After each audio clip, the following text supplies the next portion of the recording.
The first time my marriage ended, I watched it happen and couldn't stop it.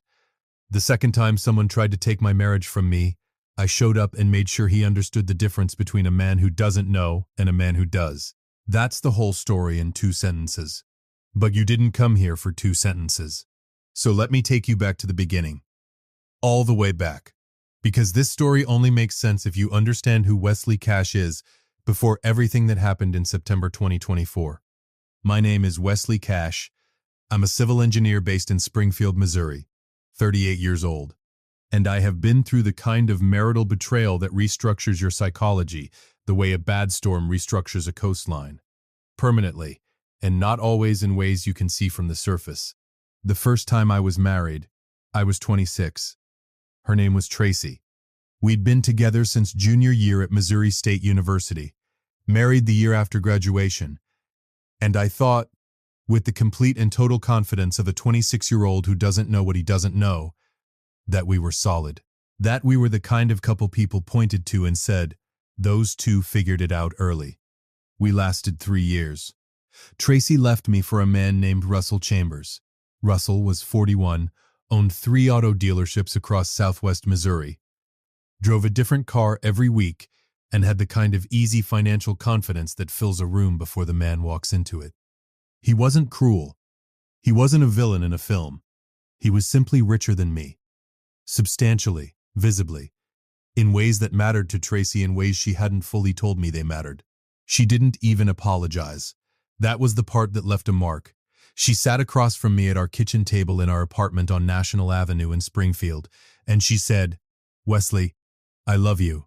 I just need more than this. More than this. More than me. More than a 29-year-old civil engineer with a good mind and a small apartment and a future that hadn't happened yet." I signed the divorce papers in 2013. I was 29 years old, and I made a decision sitting in my truck outside Nora Jones's law office. Yes, same attorney. Springfield is not a large city. That I was going to be fine. That I was going to rebuild. And that I was never for as long as I lived going to be the man who couldn't hold his wife because someone with more money came along. What I didn't know then, what I wouldn't understand for years, is that what I'd actually decided was to carry the wound forward without ever properly closing it. I spent my early 30s building the career, the reputation, the financial stability that I apparently needed to feel like I was enough. I was promoted to senior engineer by 32. I bought my house on West Walnut Street at 33. I drove a truck I owned outright, kept a savings account that made me feel anchored, and I was, by any external measure, doing very well. And then I met Vanessa. We met at a fundraising dinner for Harmony House, the domestic violence shelter here in Springfield, in the spring of 2016. I was there because a colleague had an extra ticket and peer-pressured me into attending. Vanessa was there because she had been volunteering with the organization for 2 years, doing pro bono therapy sessions with residents, because that is the kind of woman Vanessa Farrow was. She was standing near the bar arguing, politely but firmly, with a city councilman about the shelter's funding allocation. And she was winning, and she didn't seem to notice or care that the councilman was 3 times her age and twice her rank. I stood nearby and watched her systematically dismantle his counter-arguments with the pleasant demeanor of someone who knows they're right and has decided not to make it embarrassing for anyone. I thought, that woman is going to be a lot of work, and absolutely worth it. I was right on both counts. We dated for 2 years, a deliberate pace, because I told Vanessa in the first month that I had been through a divorce and I needed to move at a speed I could trust. She didn't flinch. She said, "That's fine. I'm not in a hurry. I want to do this right." And she meant it. We married in June 2016. Small ceremony. West Springfield. Outdoors because Vanessa had no patience for anything that required a seating chart more complicated than necessary. Chamberlain was my best man. Vanessa's friend Gloria Howell was her maid of honor. 4 years of marriage. No children yet. That was a conversation we kept scheduling and then rescheduling. Not from avoidance exactly. More from the honest acknowledgement that we were both deeply committed to our work, and neither of us wanted to rush a decision that couldn't be reversed. We had time. We were only 37 and 38. Vanessa is a licensed professional counselor and therapist. The kind who specializes in executive behavioral health, high-functioning adults dealing with addiction, narcissistic personality patterns, anxiety, and the specific kind of damage that extraordinary wealth and pressure can do to a person's psychology over time. She built her practice over 12 years from a modest office suite on South Campbell Avenue into something that ran entirely on word-of-mouth referrals from a very specific network: corporate attorneys, financial advisors, CEOs, and the kind of people whose names you'd recognize from local business publications. She was excellent at her job, patient, precise, and possessed of a particular ability to hold boundaries with people who were not accustomed to being told no. That ability, as it turned out, would be tested more severely than either of us anticipated. In January 2024, through a referral from a private wealth attorney in Kansas City, Vanessa took on a new client. His name was Conrad Bale. Conrad was 53 years old, a developer and private equity investor based out of Kansas City, but with significant holdings across Missouri, Arkansas, and Tennessee. His net worth, according to public reporting in Missouri business journals, was somewhere between $300 and $400 million. He had been married twice, divorced twice, and had a reputation in Kansas City financial circles as someone who was brilliant, relentless, and extraordinarily difficult to work with. He had been referred to Vanessa because he had an alcohol dependency he was trying to manage privately, without the exposure of a celebrity rehab program or anything that might surface in business press, and because he had been described by the referring attorney as having, quote, significant blind spots around how he affects the people around him. That was the attorney's polished way of saying Conrad Bale was a narcissist, a clinical one, functioning at a high level, as narcissist nonetheless, a man for whom other people existed primarily as instruments of his own needs, and who had spent 53 years being wealthy enough that no one had ever meaningfully pushed back. Vanessa had worked with this profile before. She knew the territory. She set up their sessions on a bi-weekly schedule, conducted via secure video call from her office on South Campbell Avenue. I knew she had taken on a new client. She mentioned it in passing over dinner one evening in late January, the way she often did. No name, no details. Vanessa was meticulous about client confidentiality. She simply said she'd taken on someone new who was a handful but interesting work. I didn't think anything of it. I should tell you what our life looked like in early 2024, so you understand what was at stake. Because it was a good life. A genuinely good one in the specific unflashy way that only becomes visible when you're about to lose it. We had our routines. Saturday morning coffee on the porch swing. Mine had 2 sugars, and hers was black, and I had never once gotten that wrong. Sunday grocery runs to Hy-Vee on South Campbell. Dinner at Flame Steakhouse on Glenstone Avenue 4, maybe 5 times a year. Always for something worth celebrating. Weeknight evenings where we sat in the living room and half-watched television and fully talked, the kind of conversation that doesn't have a point, but holds a marriage together anyway. We had Eden, our beagle mix, who slept at the foot of the bed and took her role as household emotional barometer very seriously, and we had the quiet, established trust of 2 people who had chosen each other carefully and then kept choosing each other daily, which is the only way trust actually works. I didn't know yet that someone had decided to put that trust under a stress load it was never designed to bear. The first sign that something was off came in March 2024. Vanessa came home from her office one Thursday evening quieter than usual. Not upset. Vanessa didn't do upset outwardly. She processed internally, but something had shifted in the particular quality of her silence. I know her silence is the way a musician knows the difference between a rest and a pause. This one had weight in it. Long day? I asked. Had a session that went sideways, she said. She set her bag down, poured herself a glass of water, and stood at the kitchen sink for a moment looking out at the backyard.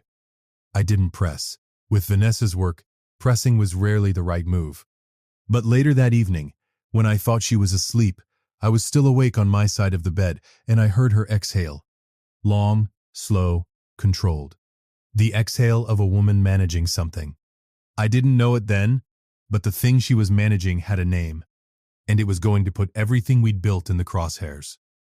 Welcome back to Sweet Family Revenge. Grab your snacks, get comfortable, and remember, the people in these stories had every chance to behave themselves. They just chose wrong. Drop a comment and be sure to subscribe. You're going to love it here. By April 2024, Vanessa had been treating Conrad Bale for 3 months, and somewhere in the architecture of those sessions, something had begun to shift. Conrad had started with what Vanessa later described to me as calibrated flattery, the kind that sounds like therapy-appropriate self-reflection but lands just slightly wrong. Comments about how he'd never had a therapist who really understood him. References to her intelligence that lingered a beat longer than professional appreciation warranted. Observations about her voice, her manner, her presence that had nothing to do with the work they were supposed to be doing. Individual, each comment could be dismissed. A therapist who worked with narcissists understood the difference between a client seeking genuine connection and a client testing the perimeter. Conrad was testing the perimeter. Then he pushed past it. In mid-April, during what was supposed to be a session focused on his alcohol dependency triggers, Conrad made a comment that was, without any ambiguity, sexual, direct, deliberate. Vanessa shut it down immediately, in the precise clinical way she was trained to. Redirected the session, documented the incident in her notes, and sat with the decision she was not yet ready to verbalize. She didn't tell me that night, and I understand why. I do. Now. Then, I didn't have the information to understand anything. By May it had happened twice more, each time Vanessa responded with professional boundary setting. Each time Conrad apologized with the smooth, practiced sincerity of a man who has learned that apology is a tactic rather than a reckoning, and each time the comment that followed the apology was slightly more forward than the last. He was escalating, slowly, incrementally, the way a structural load increases, not enough to trigger alarm at any single moment, but accumulating toward a point of failure. Vanessa knew this. She had mapped this pattern in other clients. She could see exactly where it was going, and she made her decision. In late May 2024, Vanessa formally terminated her therapeutic relationship with Conrad Bale. She did it by the book, a written notice of termination, a referral to 2 other practitioners in the Kansas City area who specialized in his profile, and a final session to close the clinical relationship appropriately. Professional, clean, final. She believed that would be the end of it. She was wrong, and the way she found out she was wrong would change everything that came after. The first one came on a Thursday morning in June 2024. A Thursday. I remember because I work from home on Thursdays and I was at my desk when the delivery truck pulled up. It was a flower arrangement. Not a modest one. A large formal arrangement, white orchids and dark red roses, in a glass vase I could tell was expensive from 10 feet away. The delivery person handed it to me at the front door with the mild professionalism of someone who hands over flowers for a living and has no particular interest in their meaning. There was a card. Vanessa, thinking of you. C. I stood at the front door holding this arrangement, and I felt something I hadn't felt in a long time. Something cold and specific, sitting in the back of my chest just behind the sternum. Not jealousy, not yet. Something more like the professional instinct, the civil engineer's reflex, the feeling of running your hand along a surface and finding a crack where there shouldn't be one. See, I set the flowers on the kitchen counter. I didn't throw them. I didn't make any assumptions. I am, by nature, a man who collects information before drawing conclusions. This is a useful quality in engineering. In marriage, it means sometimes you hold things quietly when you should be asking out loud. When Vanessa came home that evening, I was in the kitchen starting dinner. I nodded toward the arrangement on the counter. Someone named C thinks of you, I said. Neutral. Fact-based. Vanessa went very still for a fraction of a second, so brief that if I hadn't known her for 6 years, I might have missed it. Then she said, a former client, I terminated his sessions last month. He's apparently not taking it well. Former client, I said. I'll handle it, she said, and I believed her. Because Vanessa Cash handles things. That's who she is. But something in the back of my mind filed that fraction of a second of stillness, the way you file a hairline crack in a beam. Not alarm, awareness. I didn't know it yet, but Conrad Bale had done a very specific kind of homework on Wesley Cash, and the gifts were only the opening move. The second delivery came 2 weeks later. A gift basket, high-end, the kind assembled by a professional service, gourmet items, a bottle of champagne, a small envelope that I did not open because it was addressed to Vanessa. She opened it privately. She didn't tell me what it said. I noticed. I filed it. I said nothing. The third delivery was the one that cracked something open in me. It arrived on a Saturday morning in early July. A Saturday when I was home, when Vanessa was home, when we were both visible in the life we shared on West Walnut Street. It was a jewelry box. Small, wrapped in navy paper with a silk ribbon. The delivery note was handwritten, not typed. Handwritten, in a script that was too deliberate to be casual. For everything you deserve. Conrad. I held that note for a moment. Then I set it on the counter next to the jewelry box. And I walked to the back porch. And I stood there, in the July heat. And I breathed. Because there is a difference between a former client who sends flowers once and is confused, and a man who learns your home address and sends a handwritten jewelry delivery on a Saturday morning. And somewhere in the space between those two things, the ghost of Tracy and Russell Chambers had begun to stir. That old wound. The one I thought I'd closed. The one that whispered, "You weren't enough before. What makes you think you're enough now?" Vanessa found me on the back porch. "Wesley," she started. "Tell me what's happening," I said. Still calm. Deliberately calm, because the alternative was to let 12 years of unprocessed fear do the talking, and I was smart enough to know that would not serve either of us. She sat down on the porch steps, and she told me most of it. The inappropriate comments in the sessions. The termination. The fact that she had thought it was over. She did not tell me everything. I would find out later that she'd held back several details, not to deceive me, but because she was genuinely afraid of what the full picture might do to me given my history, given Tracy, given what I had told her early in our relationship about what it had cost me the first time. She was protecting me, in a way that backfired, because half-truths, even generous ones, leave gaps that the imagination fills in with the worst possible material. "How wealthy is this man?" I asked. She looked at me steadily. Very, and there it was.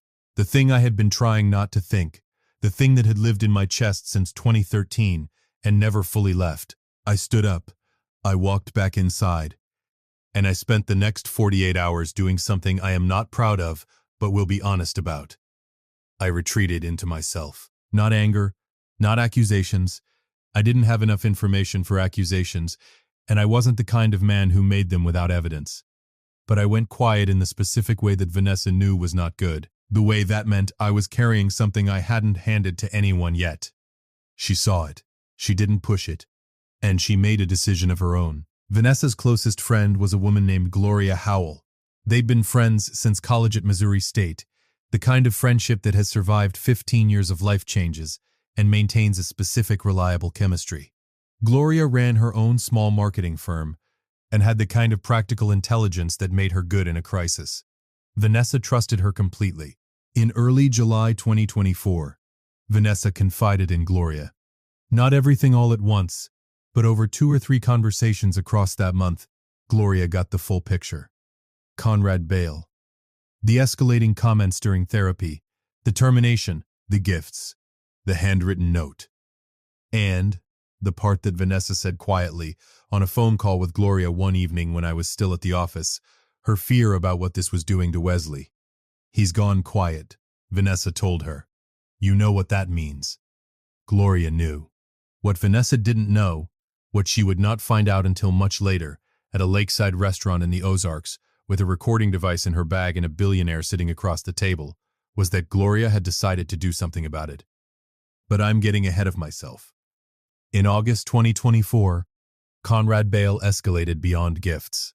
What we later pieced together, through Conrad's own admissions and through what Gloria helped uncover, was that Conrad had, at some point after the termination, conducted what amounted to a background investigation on Wesley Cash. He knew about Tracy. He knew about Russell Chambers. He knew about the divorce in 2013 and the specific nature of it, that my ex-wife had left me for a wealthier man. He had found the crack in the foundation, and he was applying pressure directly to it.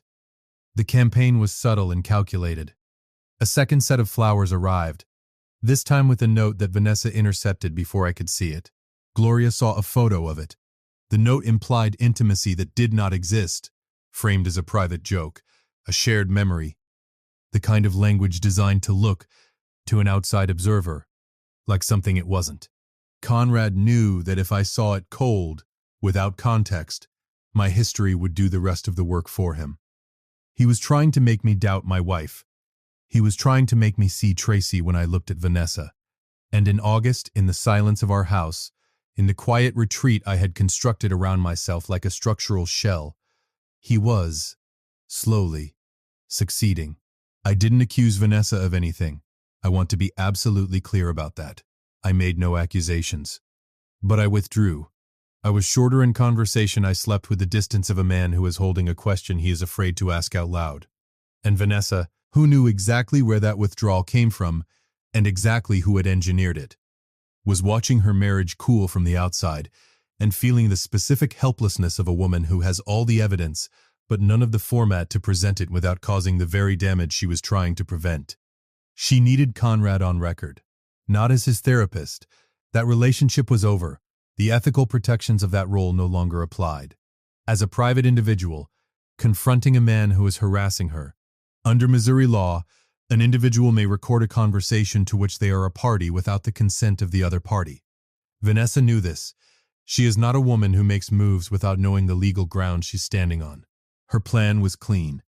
She would contact Conrad, agree to meet him in person, framing it as a conversation about his behavior, knowing full well that Conrad's ego would interpret this as an opening. She would lead him through the conversation, get him talking, get him admitting. His narcissism would do the heavy lifting.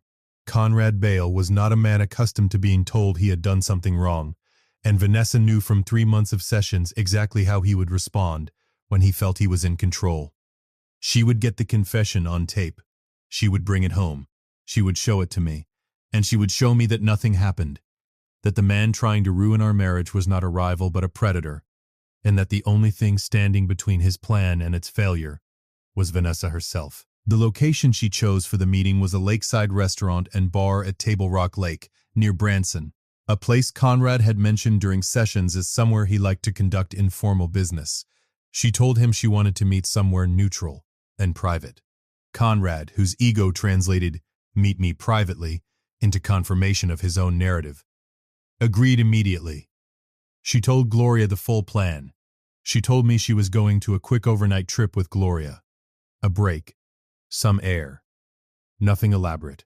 She did not tell me the real plan because she did not want me anywhere near Conrad Bale until she had what she needed. She was trying to protect me, again and again. It didn't go quite the way she planned. What Vanessa didn't know was that Gloria, somewhere between hearing the plan and the morning of the trip, had made a phone call to me. I didn't know it yet, but the conversation Gloria was about to have with me was going to change what happened at that lake entirely. Gloria called me on a Tuesday morning in mid-September 2024. I was at my office, reviewing drawings for a commercial project on the south side of Springfield.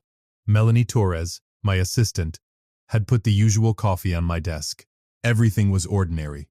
"Wesley," Gloria said when I picked up, "I need you to listen to me carefully and not make a single decision until I've finished." I leaned back in my chair. "That's a very specific opening, Gloria." "Yes," she said. "It is, because what I'm about to tell you requires a man who can hear the whole thing before he reacts. Can you do that?" "Tell me," I said. She told me everything Vanessa had told her, not just the parts Vanessa had shared with me. All of it. The full escalation. The specific content of the inappropriate comments Conrad had made in session. The background investigation he'd conducted on me. The deliberate framing of those gift notes to exploit what he knew about Tracy.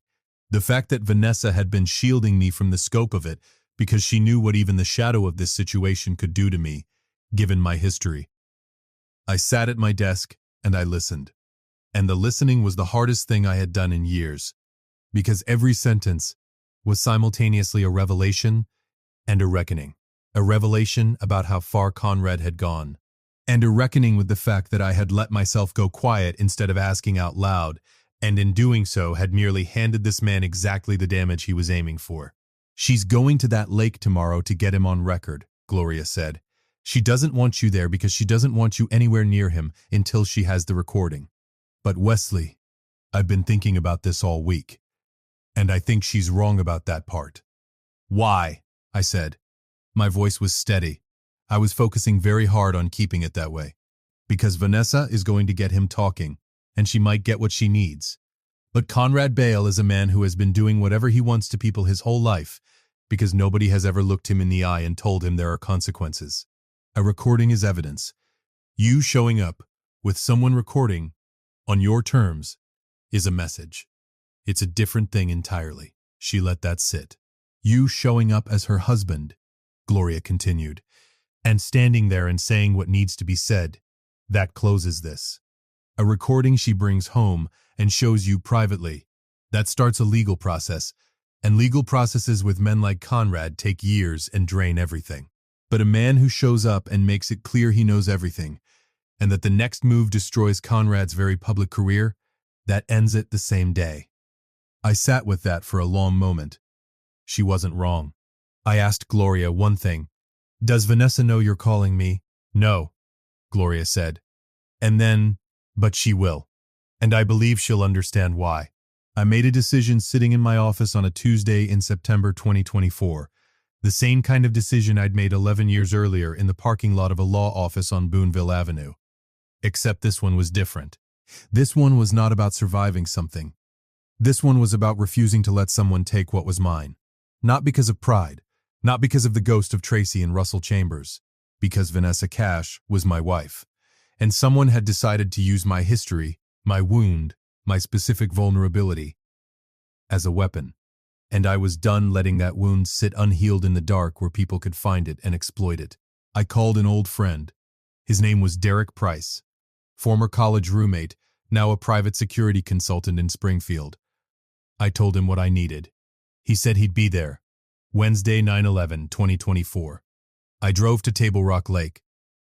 Some things you can't engineer in advance. You can plan the structure, calculate the load, account for the variables. But the moment the work begins, the moment you're actually standing in the space, you have to trust what you know and move.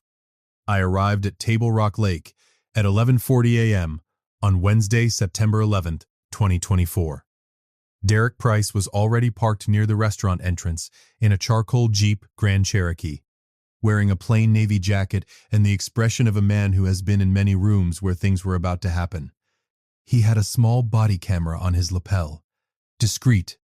Professional.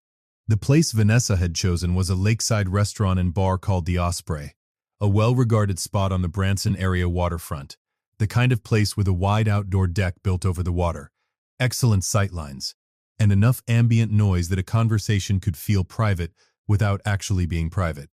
I'd looked it up the night before. Conrad apparently had good taste. I'd grant him that. I sat in my truck for a few minutes. The lake was doing what Table Rock Lake does in September, glittering with the particular blue-green clarity of Ozark's reservoir water in early fall, the surrounding ridgelines just beginning to turn at the tips. It was a beautiful place to do an ugly thing, which seemed about right for Conrad Bale. Derek walked over to my window. "She's inside," he said. "They're at a table on the outdoor deck.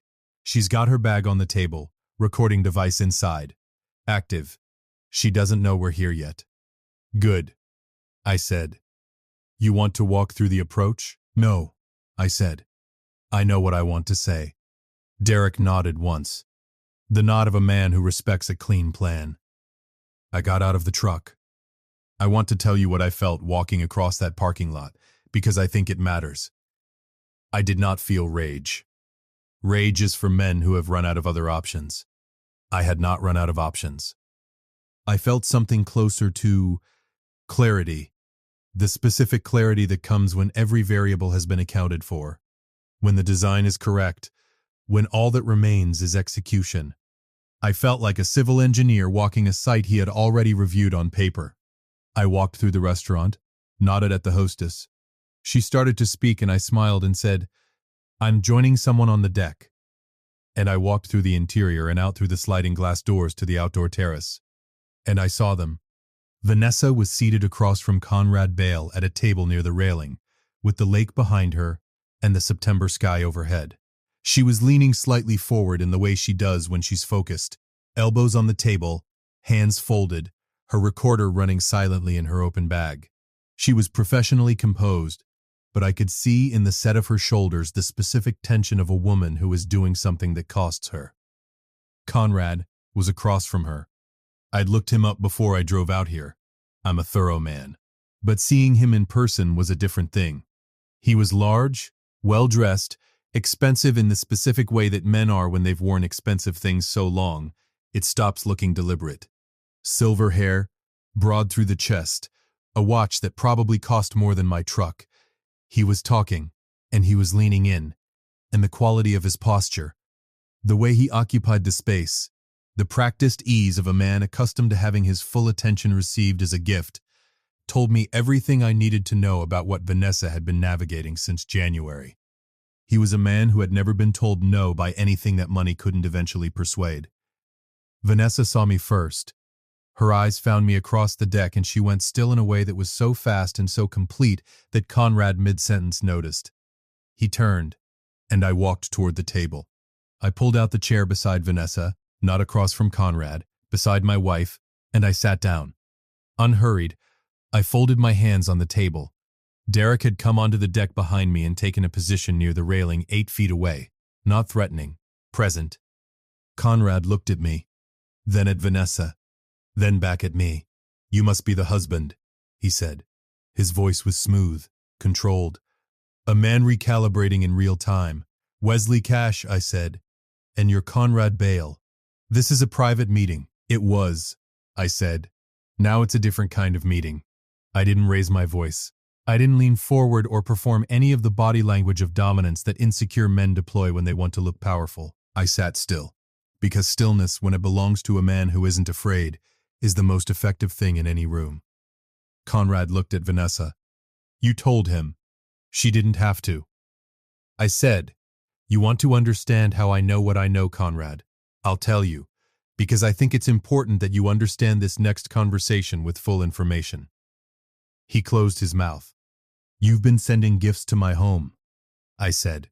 "You've been writing notes designed to look like something they're not, because you know my history, and you thought you could use it to make me doubt my wife. You did a background check on me. You found out about my first marriage, and you made a calculation. If you applied enough pressure to the right place, the foundation would crack and my marriage would fall apart. That was your plan." Conrad said nothing. His jaw had gone tight, but his eyes were still calculating, still looking for the angle. "The flaw in your plan," I continued, "is that you misread the load-bearing capacity. You thought you were dealing with a man who broke once and never properly healed. What you were actually dealing with was a man who broke once, rebuilt, and has spent every day since then making absolutely certain nothing breaks the same way twice." I paused. "Let that breathe." "Now," I said, "I'm going to say some things and I need you to hear all of them before you decide what you're going to do next." Conrad leaned back in his chair very slightly. An involuntary retreat. He probably didn't know he'd done it. I noticed what you did with my wife in those sessions. The comments, the escalation, that's documented. She kept clinical notes. Those notes can become evidence in a civil claim for professional harassment. She is no longer your therapist and has been formally terminated, which means there is no therapeutic privilege protecting you. Everything that happened in those sessions is legally accessible in a civil proceeding. I let him absorb that. "The gifts you sent to my home, with notes framed deliberately to imply intimacy that doesn't exist, those are documented. Photographs. Delivery records, they establish a pattern of harassment following the termination of a professional relationship. That pattern, combined with the evidence from the sessions, is the foundation of a lawsuit that I will file in Greene County, Missouri, and I will make sure it is covered by every business publication in this state before the first hearing date." Conrad's expression had shifted. The easy confidence was still there. Men like Conrad don't lose it entirely. It's been too long a habit. But underneath it, something had recalculated. "And the background investigation you conducted on me personally," I added, "specifically to identify and exploit psychological vulnerabilities for the purpose of destabilizing my marriage. That's something I've already discussed with an attorney. We'll let her tell you what that creates." Vanessa had not said a single word. She was sitting beside me, and I could feel the quality of her stillness. Not the stillness of a woman who was frozen, but the stillness of a woman who was watching something unfold that she had not expected and did not know yet how to hold. I would understand that later. All of it. But right now I had one more thing to say. Conrad, I said. I used his first name deliberately, evenly. The way you use someone's name when you want them to understand you, see them clearly. I know what you are. I've been briefed thoroughly on how you present and what you do when you don't get what you want. I'm not angry at you. I don't have the energy for anger at men like you, but I need you to hear this as clearly as I can possibly say it. I leaned forward, just slightly, enough to close the distance. My wife is not available to you. My marriage is not a structure you can dismantle. And if you send one more item to my home, make one more attempt at contact with Vanessa, or use anyone as a proxy to reach either of us, I will spend whatever it takes, for as long as it takes, to make sure every person in your professional and personal life knows exactly what you are. Not because I'm vindictive, because you will have made it necessary. The deck was quiet. The lake moved behind Vanessa's shoulder. A boat passed in the middle distance, slow and far away. Conrad looked at me for a long moment. The calculation was still happening behind his eyes. Men like Conrad always have one more angle they're running. But I watched something change. Not remorse. Conrad Bale did not do remorse. But recognition. The specific recognition of a man who has identified an obstacle he cannot move and has decided, for purely practical reasons, to redirect. He straightened in his chair. He picked up the glass of water on the table and took a slow sip. And then he said, I think we've all said what we came here to say. He stood. He buttoned his jacket. That single, composed gesture of a man who will not let you see him leave in disarray. He looked at Vanessa briefly, then at me. He walked off the deck without another word. Derek watched him go, then looked at me and gave a small nod. Everything had been captured. Clean, clear, full. And then it was just me and Vanessa, at a table on a deck above Table Rock Lake, on a Wednesday morning in September, with the Ozarks around us and the sound of the water below and the September sky doing the beautiful thing it does in early fall out here. Vanessa was looking at me. How? She said. Just that. One word, the way people speak when they have 100 questions, and only the energy for one. Gloria, I said. She closed her eyes for a moment. When she opened them, they were full. Not of tears exactly, but of something close to tears, the kind that live right at the edge of composure in people who work very hard to maintain it. I told her not to. I know, I said. She made the call she thought was right. Honestly, she was right. Vanessa exhaled. Long. Slow. The particular exhale I recognized as the release of something that has been held too long. Wesley, she said. I was so scared. Not of him. I could handle him. I was scared of what this was doing to you. After Tracy. After everything. I didn't know how to bring this to you without watching it reopen something that took you years to heal. I know, I said. I thought if I handled it. I know, Vanessa. I wasn't trying to shut you out. I reached across the table and covered her hands with mine. I know all of it. Gloria told me. And here's what I need you to hear. Are you listening? She nodded. I am not the man I was in 2013. I was then, and he's not in this story anymore. I know who you are, and what you were doing here today before I walked in was protecting our marriage. That's what you were doing. You were fighting for us. She held my hands tightly. I should have come to you sooner, she said quietly. I should have trusted you with the full picture. I was so focused on protecting you from the fear that I didn't realize I was feeding it by going silent. And I went quiet when I should have asked, I said. We both did some version of the wrong thing with the right intention. That's just marriage. That's two people who love each other making imperfect decisions under pressure. She laughed a little, one of those laughs that lives right next to crying and sometimes is both at once.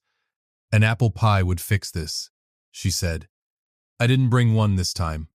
I said, we'll stop somewhere on the drive home. We sat on that deck for another hour before we drove back to Springfield. We ordered coffee. We talked, really talked, the way we hadn't fully talked in weeks. She told me everything. The sessions, Conrad's specific comments, the deliberate cruelty of the background investigation, the notes. I listened to all of it. And every time I felt the old fear try to stand up in my chest, the Tracy ghost, the Russell Chambers ghost, I named it. That's the old wound. This is not that situation. This is my wife who fought for our marriage at a lake in the Ozarks while I was still in the dark. That's a different thing. And it mattered. As for Conrad Bale, he went quiet. Completely. The gifts stopped the same day. No phone calls, no proxy contacts, no further communication of any kind.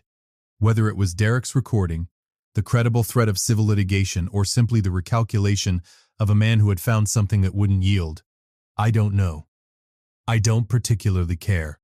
He chose to redirect. Good. Gloria told Vanessa about the phone call the same evening we got back to Springfield. Vanessa's first response, apparently, was a long silence. Her second was, I should be irritated with you. Her third was, I'm so glad you did it. Gloria, who is constitutionally incapable of false humility, said, I know. I called Chamberlain that night. Joplin, 75 miles west, second ring, as always. How'd it go? He asked. Good. I said, it went good. You sound different, he said. I feel different. I said, and I did. Not because I'd confronted a wealthy man and made him back down. That was just a problem solved. I felt different because of what had happened on the drive home. The full conversation. The honest inventory of what we'd both done under pressure and why. And the decision, mutual, deliberate, together, not to let a man who had never earned a single thing in our marriage have any real estate in it. Here's the thing about Conrad Bale that I keep returning to. He was a man who had spent his entire life using money and information and calculated pressure to get what he wanted from people. He had identified what he believed was the weakest joint in the structure of my marriage, my history, my wound, my particular vulnerability. And he had applied force to it with precision. What he hadn't accounted for was the difference between a wound that hasn't healed and a wound that has. They look similar from the outside. The scar tissue is there either way, but one of them yields under pressure, and one of them is actually stronger than the original material. That's basic civil engineering. Conrad should have done more homework. By October 2024, life on West Walnut Street had returned to its rhythms. Saturday morning coffee, Vanessa's black and mine with 2 sugars, Sunday Hy-Vee runs. Eaten at the foot of the bed, date nights at Flame Steakhouse where the ribeye remained excellent and they still knew us by name. There were new things too. We started seeing a marriage counselor, not because we were in crisis, but because 2 people who almost let silence and assumption cost them everything owed themselves the work. Dr. Angela Parton on East Sunshine Street in Springfield. Practical, direct, good at calling things out without drama. We went twice a month. It was some of the most useful 2 hours in my week. We had the kids' conversation again, properly this time, without the shelf, and we made a decision about it that I'll keep between us. Because not every part of a marriage needs to be told to an audience, even a good one. Vanessa updated her client intake screening process, not because of fear, because of professionalism. She added clearer language around behavioral expectations in the therapeutic relationship, a second session review point for boundary compliance, and a faster escalation protocol for inappropriate conduct. She talked to her professional liability insurer. She talked to the Missouri Division of Professional Registration about options for reporting behavioral incidents. She built a better system. That's Vanessa. She doesn't survive things. She systematizes them. As for Wesley Cash, I repainted the guest room. I run 3 mornings a week on the Galloway Creek Greenway Trail. I make ribs on Saturday afternoons because I'm good at it, and the house smells like something worth coming home to. And I keep the porch swing in good condition. I refinished it last spring. Dark walnut stain, 2 coats. Vanessa says it looks better than it ever has. I think she's right. Some structures, when you maintain them properly, don't just hold. They improve. If you liked this story, join our community by hitting that like button and subscribing for more family-centered accounts like this.